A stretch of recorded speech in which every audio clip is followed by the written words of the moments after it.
सरस्वती शिक्षा समिति पाली द्वारा संचालित ऑनलाइन कक्षाओं में एक बार पुनः सभी भैया बहनों को हार्दिक स्वागत, अभिनंदन। आशा करते हैं आप बनाए गए वीडियो को भली भांति समझने का प्रयत्न कर रहे होंगे।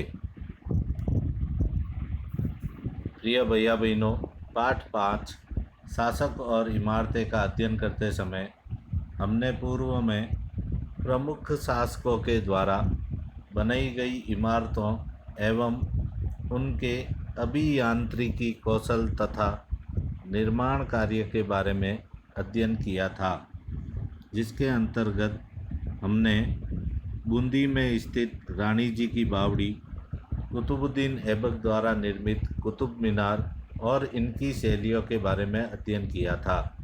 आज हम इसके आगे इसी क्रम में नई जानकारी प्राप्त करेंगे। मंदिरों, मस्जिदों और हौजों का निर्माण। मंदिरों और मस्जिदों का निर्माण बहुत सुंदर तरीके से किया जाता था, क्योंकि वह उपासना के स्थल थे। वे अपने संरक्षक की शक्ति, धन, वैभव तथा भक्ति भाव का भी प्रदर्शन करते थे। उदाहरण के लिए राजा राजदेव के द्वारा राजेश्वर मंदिर का निर्माण। एक अभिलेख से इस बात का संकेत मिलता है कि इस मंदिर का निर्माण राजा राजदेव ने अपने देवता राजेश्वरम उनकी उपासना हेतु किया था। राजा ने इस तरह का नाम इसलिए रखा क्योंकि यह नाम मंगलकारी था और राजा स्वयं को ईश्वर के रूप में दिखाना चाहता था। धार्मिक अनुष्ठान के जरिए मंदिर में एक देवता राजा राजदेव, दूसरे देवता राजेश्वरम का सम्मान करता था। मुसलमान सुल्तान तथा बादशाह स्वयं को भगवान के अवतार होने का दावा तो नहीं करते थे, किंतु फारसी दरबारी इतिहासों में सुल्तान का वर्णन अल्लाह की परछाई के रूप में हुआ है। सत्ता में आने पर प्रत्येक राजवंश के राजा ने शासक होने के अपने नैतिक अधिकार पर और जोर डाला। उपासना के स्थानों के निर्माणों ने शासकों को ईश्वर के साथ अपने घनिष्ठ संबंध की उद्घोषणा करने का मौका दिया। ऐसी उद्घोषणा तेजी से बदलती राजनीति के संदर्भ में महत्व ग्रहण कर लेती थी।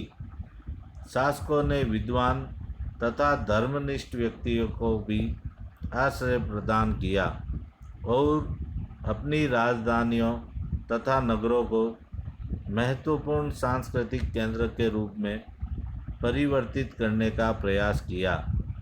इन सब से उनके शासन तथा राज्य को ख्याति मिली।